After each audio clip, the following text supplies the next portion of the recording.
Max Nation, I'm Ungar to the Max coming at you with today's episode of the Sports Room Talk Show. A salute to you. Now, before we get going, if you haven't done so already, make sure you punch that subscribe button like a UFC player and hit the like button with the Judas effect, courtesy of Chris Jericho. Now, week one is officially upon us as the Baltimore Ravens, led by the reigning MVP Lamar Jackson, travel to Arrowhead Stadium to take on the reigning and defending, undisputed, back-to-back Super Bowl champion Kansas City Chiefs, led, of course, by three-time Super Bowl MVP Patrick Mahomes. Of course, this is a rematch of last year's AFC Championship where the Chiefs went into Baltimore and defeated the Ravens 17-10. And if I remember correctly, the Chiefs did not score a single point in the second half. So, as a Browns fan and as a general fan, I am taking the Kansas City Chiefs to win tonight's game against the Ravens. I just think Patrick Mahomes has kind of become that boogeyman for Lamar Jackson, and it will continue to be that way tonight. However, here's my question. Do I have the Kansas City Chiefs going back to the Super Bowl? Do I have the Chiefs going back to the AFC Championship?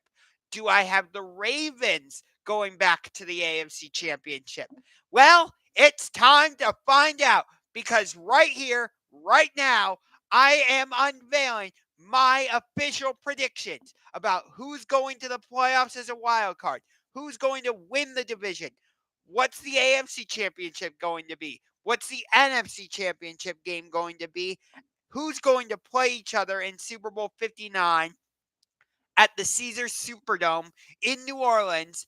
And who is going to hoist the Vince Lombardi Trophy?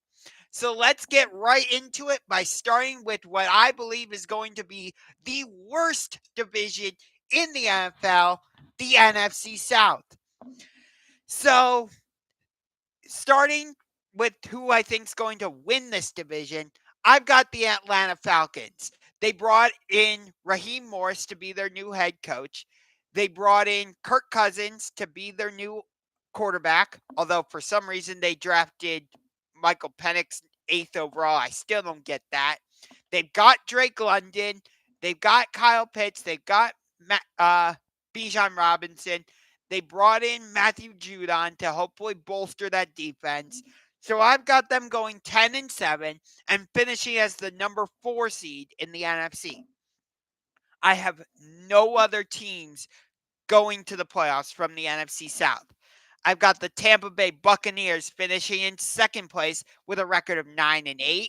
Of course, they won the division last year, knocked off the Philadelphia Eagles in the wild card round, and then nearly went into Detroit and beat the Lions in the divisional round. I loved that game. But I just think, yes, I think Baker Mayfield has finally found a home in Tampa Bay. And I like the connection between Baker and Mike Evans. But I think the loss of Dave Canales, their former offensive coordinator, is going to hurt the Buccaneers offensively. And I think that costs them not just a couple wins, but a spot in the playoffs. In third place, I was debating whether to put the Carolina Panthers here or the New Orleans Saints. But ultimately, I went with the New Orleans Saints with a dismal 5-12 record. Will Dennis Allen be the head coach all season long? Truly, I don't know. I think there is a chance Dennis Allen gets fired midway through the season. Is Derek Carr going to be the starting quarterback all season long? Again, I don't know. There is a chance that Spencer Rattler finishes the season as New Orleans starting quarterback. Yes, they're going to have a solid defense again with the likes of Cam Jordan, Chase Young, Davenport, Marshawn Lattimore. But who do the Saints have offensively other than Chris Olave? Alvin Kamara is not the same player he once was. And I don't know anyone else on the Saints offense. And in fourth place, with a record of 4-13, I've got the Carolina Panthers. I like that they brought in Dave Canales to be their new head coach. I hope Bryce Young works out. I know I was one of the people that said the Panthers made a mistake by drafting Bryce Young instead of CJ Stroud. And that was partially because of what we saw out of CJ last season with the Texans. Of course, leading them into the playoffs, beating the Browns in the wild card round, and then falling to Baltimore in the divisional round. But I want Bryce Young to succeed with the Carolina Panthers. But here's my problem with the Panthers. David Tepper is still their owner. And as long as David Tepper is the owner of that franchise, I think he's just going to continue running the Carolina Panthers into the ground. So again, I've got the Falcons winning the division at 10-7 and getting the number 4 seed. I've got the Tampa Bay Buccaneers finishing in second at 9-8. Then I've got the New Orleans Saints finishing in third at 5-12. And then I've got the Carolina Panthers finishing in fourth place at 4-13. Now let's move to what I think could be the second most competitive division in the NFL, and I'm talking about the NFC West. Spoiler alert, I've got 3 teams coming out of this division and making the playoffs. Winning the division again, despite their tumultuous offseason with is Trent Williams going to resign? Is Brandon Ayuk still going to be in here? Or is he going to be a Pittsburgh Steeler? Or is he going to be a New England Patriot? Or is he going to be a Cleveland Brown? I still have the San Francisco 49ers winning the division at 12-5, getting the number 2 seed in the NFC. But here's my question with the 49ers, more specifically with Brock Purdy. Brock Purdy, you are in line to be paid a hefty contract. But did you really earn that contract?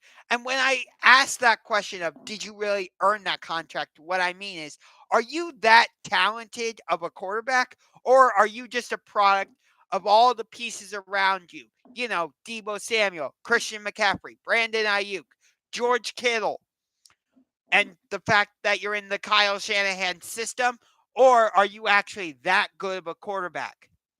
Like, if we took Brock Purdy out of San Francisco and put him with, say, the Tennessee Titans, would he still be this good of a quarterback? I don't know.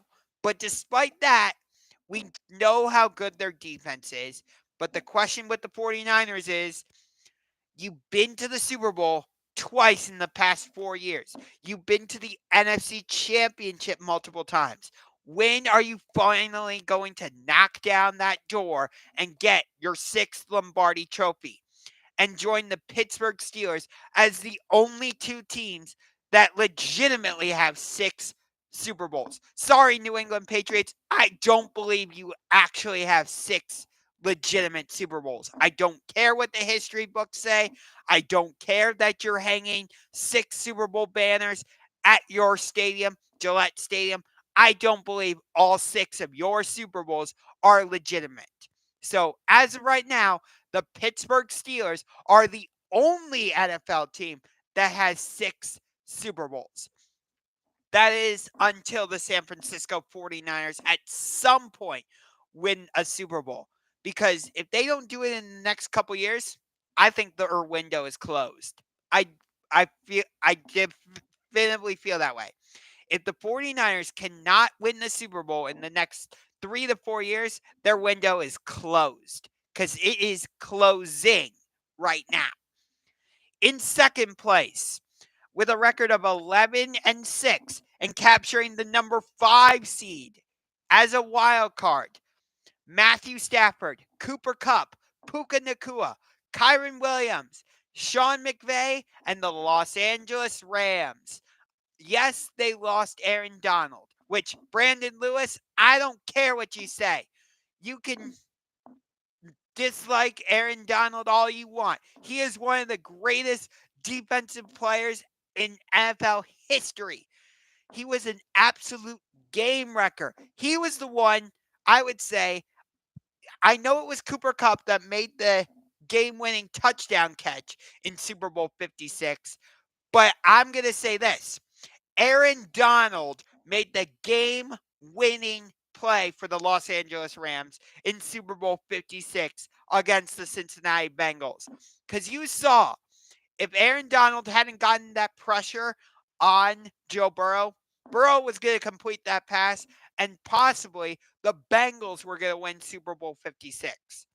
But Aaron Donald made the game-winning play, and we know what happened. He'll be a Hall of Famer. So they brought in a couple guys to try and replace Aaron Donald, although you can't really replace him, but to fill that void. Guys like Jared Verse, who I think is going to be a great fit with the Rams. But it's their offense, and that's the reason why I think they get back to the playoffs. Coming in at number 3, Brandon Lewis and I have had many arguments about this team on championship rings. I've done 2 video collaborations with Norb Cam, and I am 0-2 against him. So when we play each other again in 2027, Norb, I want to do another video collab, and hopefully I can get a win against you. Because I went up to your building last year, Lumen Field, and while it was a great game, I loved the city of Seattle. My Browns still lost. So I am 0-2 against you. Yes, they have Geno Smith as their quarterback, Tyler Lockett, GK Metcalf, Kenneth Walker. They brought in Ryan Grubb as their new offensive coordinator. Mike McDonald is their new head coach. They drafted Byron Murphy. I'm saying the Seattle Seahawks get back to the playoffs as the number 7 seed. And finishing in 4th with a record of 8-9, this is not going to be a team you want to play down the stretch. Because last season, somehow, they pulled off wins against the Dallas Cowboys, our opponent for this week, and the Philadelphia Eagles, but then somehow lost to the Washington Commanders and the New York Giants. No, I can't make any sense. But they've got Jonathan Gannon as their head coach. Kyler Murray, hopefully he can stay healthy. They brought in a Maserati in Marvin Harrison Jr. And I think this is just going to be a scrappy team, the Arizona Cardinals. So again, NFC West, I've got the 49ers winning this division, capturing the number 2 seed with a record of 12-5. I've got the Los Angeles Rams finishing in 2nd and getting the number 5 seed with a record of 11-6. I've got the Seattle Seahawks finishing in 3rd with a record of 10-7 and getting the number 7 seed. And I've got the Arizona Cardinals finishing in 4th with a record of 8-9. Now, let's move to the NFC East. Winning this division will not be the Dallas Cowboys. So the trend will continue of a different team winning the NFC East. I think this trend has been going for the past 20 years or so. I've got the Philadelphia Eagles. They brought in Kellen Moore to be their new offensive coordinator. We'll see how the relationship is between Nick Sirianni and Jalen Hurts. But they brought in Jahan Dotson in a trade, with the division rival Washington Commanders. They've still got Devontae Smith. They've got A.J. Brown, Dallas Goedert. They brought in Saquon Barkley. They drafted Cooper DeJean. They brought in Quinyon Mitchell, the cornerback out of Toledo. I believe they still have C.J. Gardner-Johnson, or they re-signed C.J. Gardner-Johnson, from Detroit. They've got Nolan Smith. But my biggest question is, how do the Eagles replace both Jason Kelce and Fletcher Cox? That's 2 big veteran presence you're not going to have in the locker room. But despite that, I still have the Eagles winning the division at 12-5, getting the number 3 seed in the NFC. And then, spoiler alert, I don't have anyone else from the NFC East making the playoffs. Yes, that's right, Cowboys fans, J-Tuck and Knicks, Washington Commanders fans on the warpath, Skins fan all day, Giants fans, Capizzle. I have none of you making the playoffs. I've got the Cowboys going 9-8, but they're going to start the season 1-2 with their one win coming in week 2 against the New Orleans Saints. They're going to lose this week against us here in Cleveland, and they'll lose week 3 against the Baltimore Ravens. But overall, I have the Cowboys finishing 9-8. Don't know if and or when Dak Prescott is going to resign, but they were able to resign CD Lamb. They still have Micah Parsons. I think the Cowboys will be a decent team, but Mike McCarthy's not going to be back next season. I don't know who's going to replace him. It could be Mike Vrabel, who's now a consultant with us. Maybe they're able to get Bill Belichick to come out of retirement, but I don't think Mike McCarthy's going to be the coach. In third place, also with a record of 9-8, I've got the Washington Commanders. Now, my co-host on Championship Rings, which airs every Tuesday at 6 p.m. Eastern, live on the Championship Rings YouTube channel, my co-host Brandon Lewis had the Washington Commanders making it to the playoffs as the number 7 seed. I like what they have with Jaden Daniels. I like Terry McLaurin. I just don't know what else Washington has offensively, especially because they traded Jahan Dodson, and that scares me.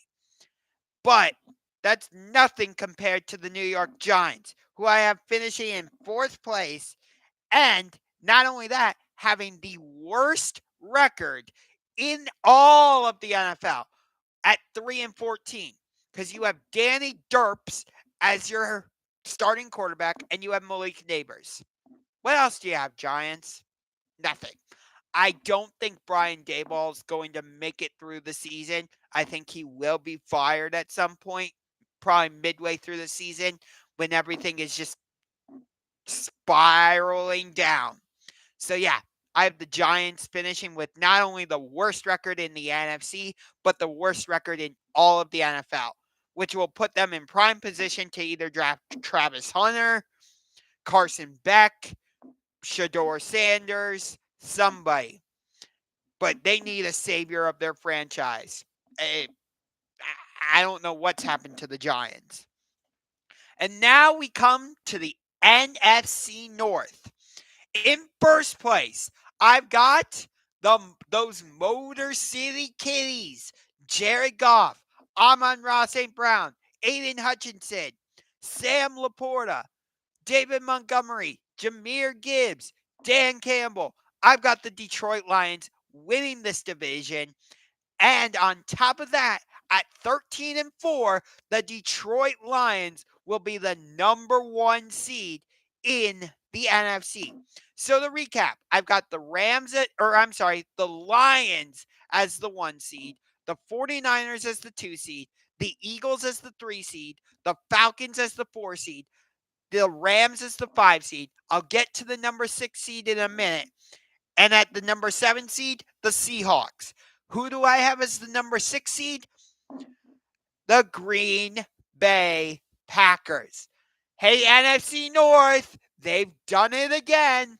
They went from Brett Favre to Aaron Rodgers, now to Jordan Love.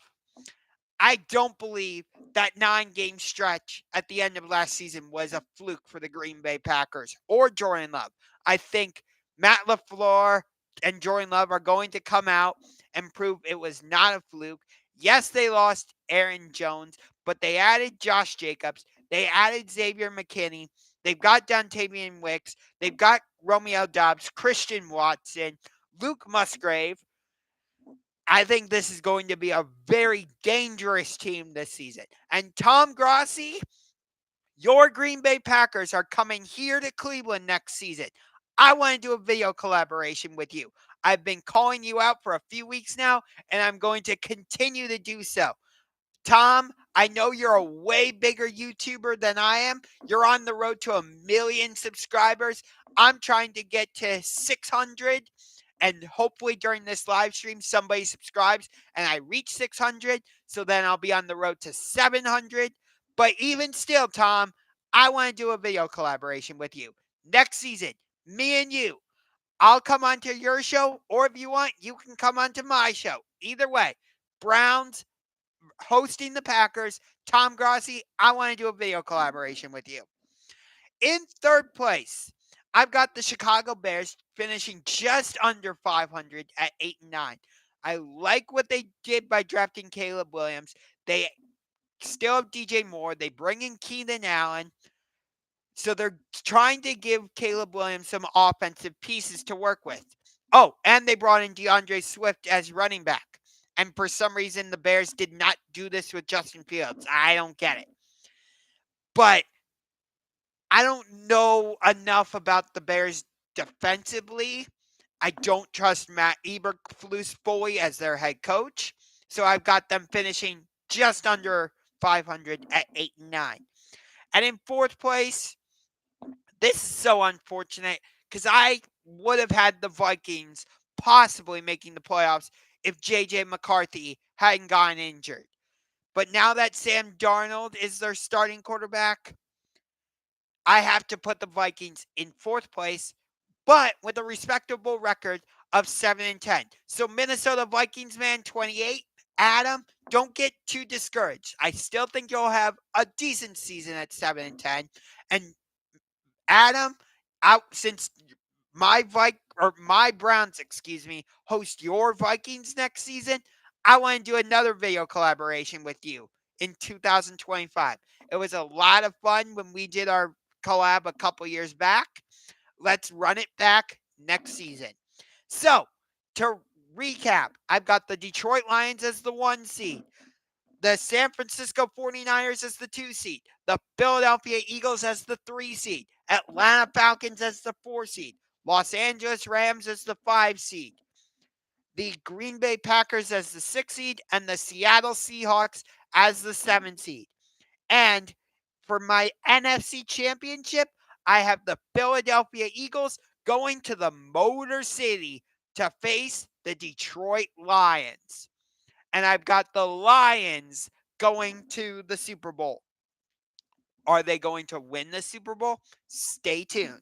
Let's get to the AFC, starting with the AFC East, where I only have one team making the playoffs. Let me say that again.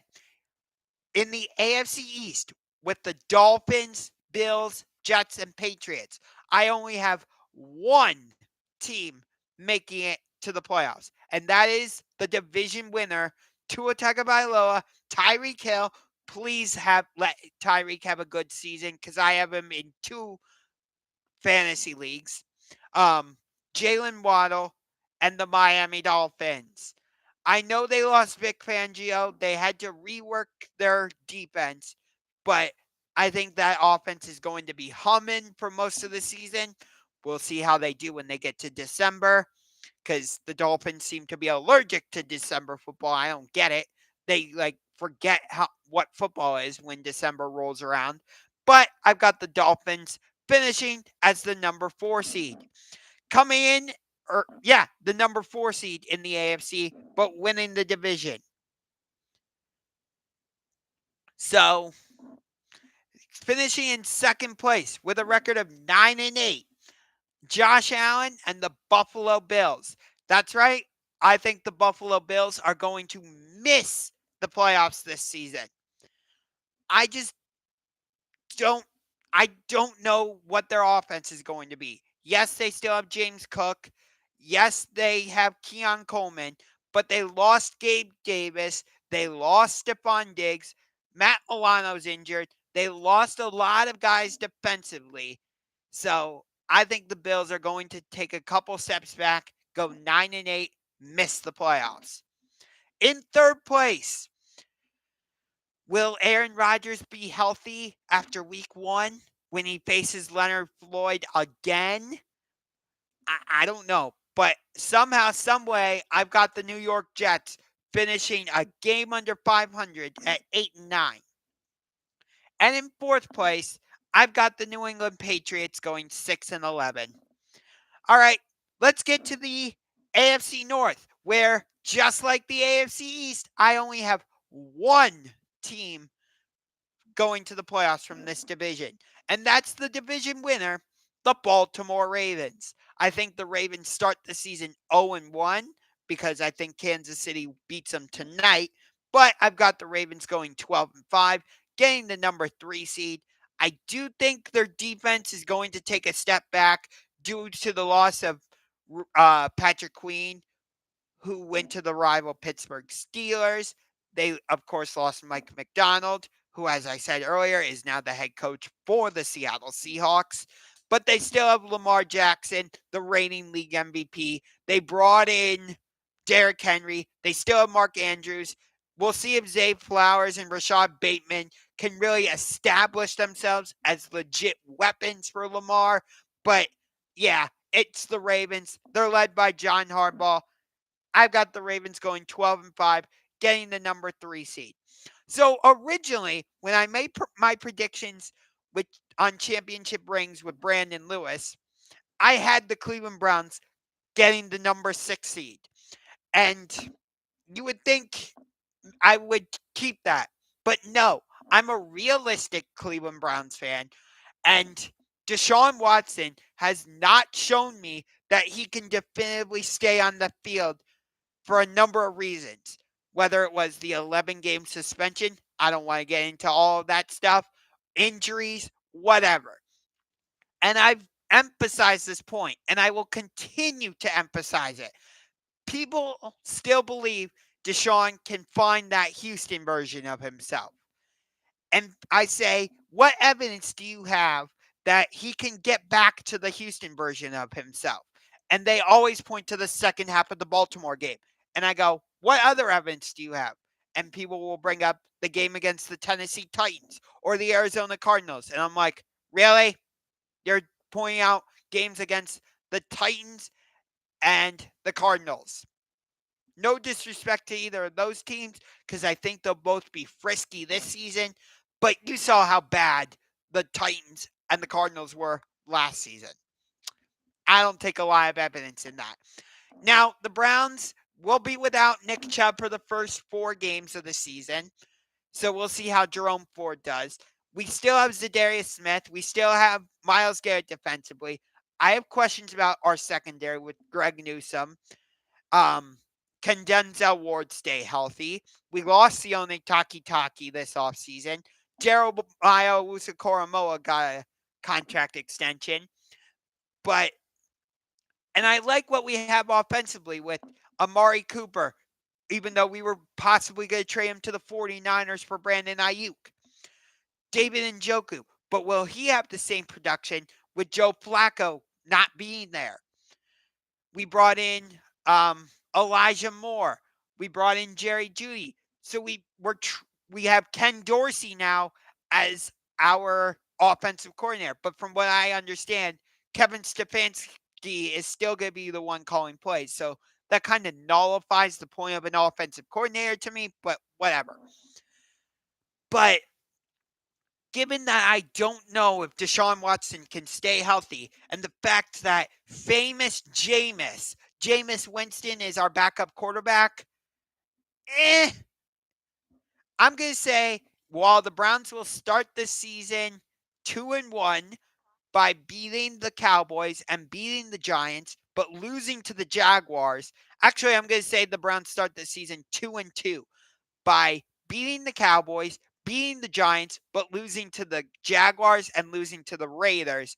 Ultimately, I think the Browns missed the playoffs with a record of 9-8. In third place, also finishing with a record of 9-8, I've got the Cincinnati Bengals. I think this Jamar Chase thing is going to hang over the Bengals' heads. It could cost him a few games. Joe Burrow, I don't know if he can stay healthy. The Bengals are trying to rebuild that offensive line, but I I I just there's just something about it that just doesn't feel right for the Bengals, so I've got them going 9-8. And for the first time in God, I don't know how many years, the Pittsburgh Steelers are going to have a losing season. Now, don't worry, Steelers fans. The sky isn't falling because I only have you finishing 1 game under 500, which I don't even know if Mike Tomlin knows what a losing season is. that phrase might not even be in his dictionary. But the fact that we don't know for sure how long Russell Wilson is going to be their starting quarterback before Justin Fields takes over, and I have a lot of question marks about their offense. Yes, you have George Pickens. Yes, you have Pat Fryermuth. Yes, you have Jalen Warren. Yes, you have Najee Harris. But who else is going to be there as a wide receiver? Roman Wilson, can he step up? Who else is there to be a weapon for Russell Wilson and or Justin Fields? You still have Cam Hayward. You still have Minka Fitzpatrick. You still have TJ Watt. But I think for the first time in a long time, the Pittsburgh Steelers will go 8-9 and have a losing season.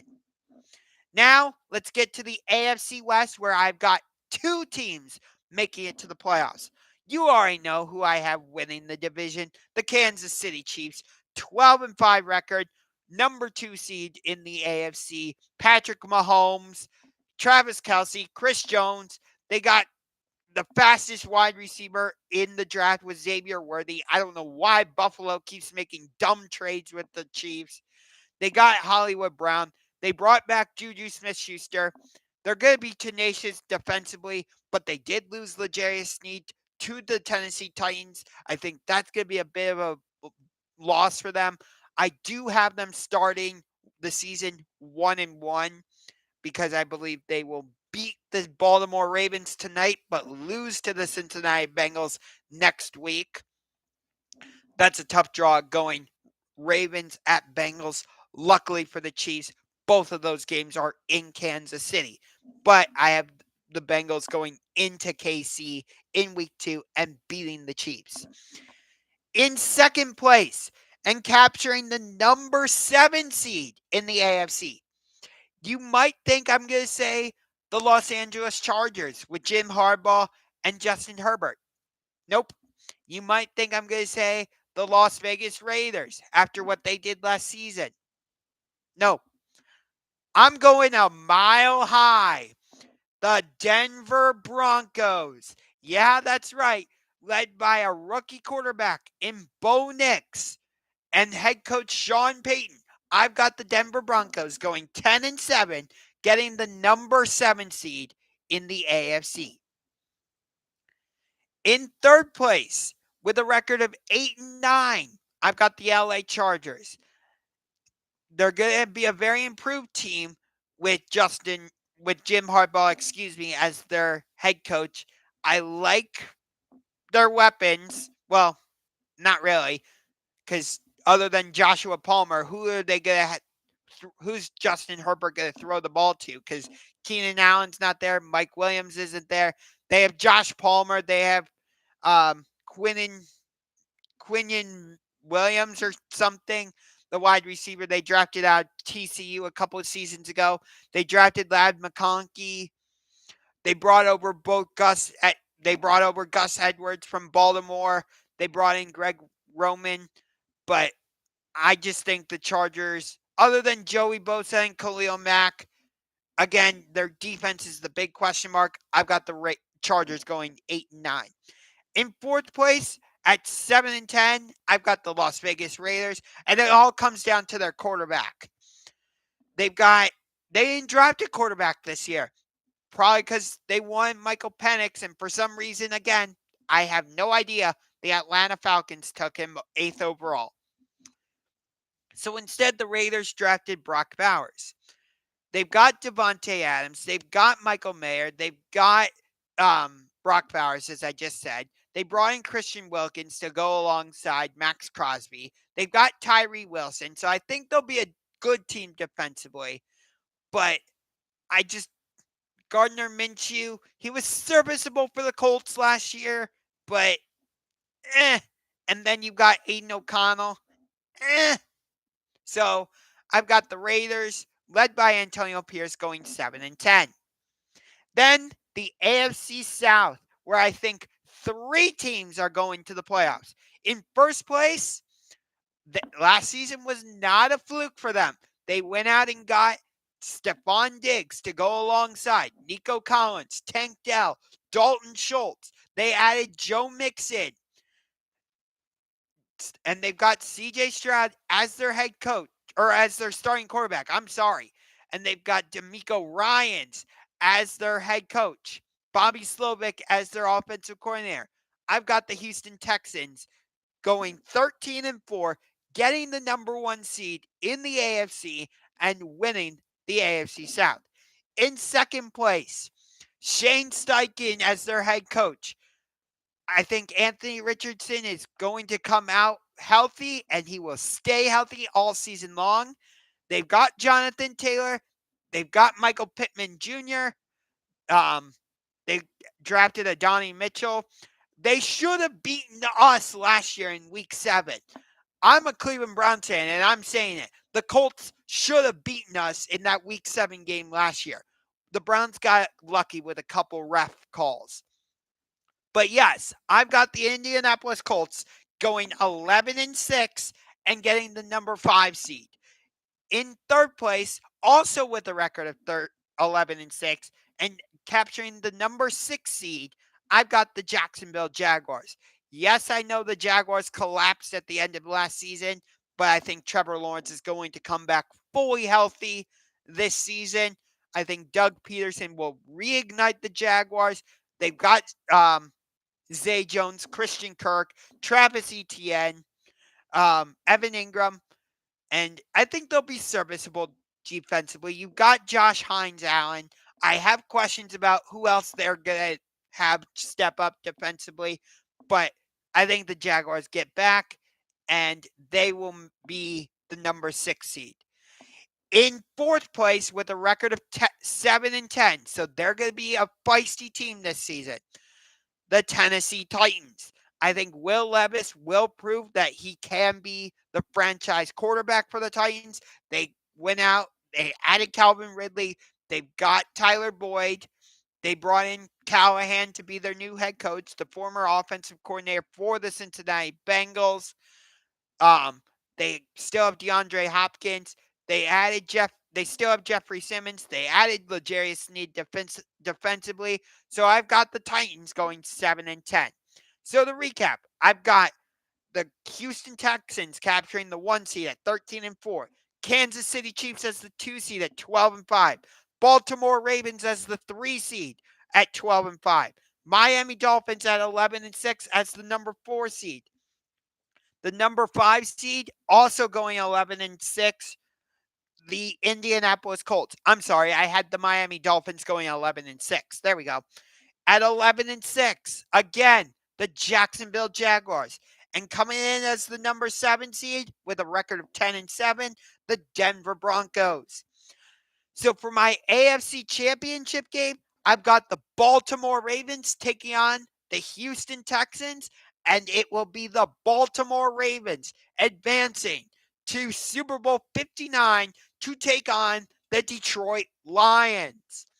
And we all remember what happened the last time the Ravens played the Super Bowl down in New Orleans. The lights went out, and the 49ers nearly came back to win, but Ray Lewis retired as a Super Bowl champion. John Harbaugh got the better of his brother Jim. But this season, it will not happen that way. The Baltimore Ravens will come up short in the Super Bowl. Yes, that's right. I've got Jared Goff, Amon-Ra St. Brown, Aiden Hutchinson, David Montgomery, Jahmyr Gibbs, and Sam Laporta, Dan Campbell, and the Detroit Lions winning the Super Bowl. Amon-Ra St. Brown will be Super Bowl MVP, not Jared Goff. So for my MVP this season, I am going with a quarterback, as much as I hate to say that, because the MVP for Super Bowl MVP and regular season MVP have both basically become the quarterback award, and I hate it. But I'm going with CJ Stroud to win MVP this season. As for Offensive Player of the Year, I'm going with, from the Super Bowl champion Detroit Lions, Amon-Ra St. Brown. For Defensive Player of the Year, I'm going with from the Super Bowl champion Detroit Lions, Aiden Hutchinson. And for my Coach of the Year, from the Indianapolis Colts, Shane Steichen. So to recap, I've got the Detroit Lions beating the Baltimore Ravens in Super Bowl 59. I've got Shane Steichen winning Coach of the Year. I've got CJ Stroud winning MVP. Amon-Ra St. Brown winning Offensive Player of the Year. Aiden Hutchinson winning Defensive Player of the Year. And don't you worry, my Cleveland Browns schedule prediction is coming out on Saturday. So tune in for that. And again, if you haven't done so yet, make sure you punch that subscribe button like a UFC player and hit the like button with the Juice Effect, courtesy of Chris Jericho. Thank you for tuning in to this live episode of the Sports Room Talk Show. Let's get to 600 subscribers before kickoff of Ravens Chiefs tonight. And then from there, let's go to 700, and then 800, 900, 1,000, and keep growing from there. Let's get it on, Dog Pound. The Dallas Cowboys are coming to town. Let's not let them come into Huntington Bank Field and walk out with a win. I want Dak Prescott to feel the wrath of Myles Garrett and Zadarius Smith. I want CD Lamb to be shut down by Denzel Ward. I want Amari Cooper to go off against his former team and get that revenge. I want Deshaun Watson to prove me wrong and show me that he still does have that Houston version of him somewhere down inside of him. I want the Browns to beat the Cowboys, put me up 2-0 against J-Tuck 151, put me up 1-0 against Knicks, and let's get it on. I've got the Browns winning on Sunday against the Cowboys, 19-16. Dustin Hopkins kicks a last-second game-winning field goal. I will be in the Dog Pound on Sunday, so you better believe there's going to be some game day vlogs, because the energy inside the Dog Pound is going to be incredible. I'm thinking it's going to be 85% Browns fans, 15% Cowboys fans, but I'm worried it's going to be more. So, Browns fans, let's defend our home territory. Let's not let Cowboys fans invade the stadium on Sunday. Let's defend our home turf, and let's go beat the Dallas Cowboys, who are not America's team, because you have not been relevant since the late 90s. The Jacksonville Jaguars have been to a conference championship game more recently than you, Dallas. Let me say that again. The Jacksonville Jaguars have been to a conference championship game more recently than the Dallas Cowboys. I'm going to end the stream on that note.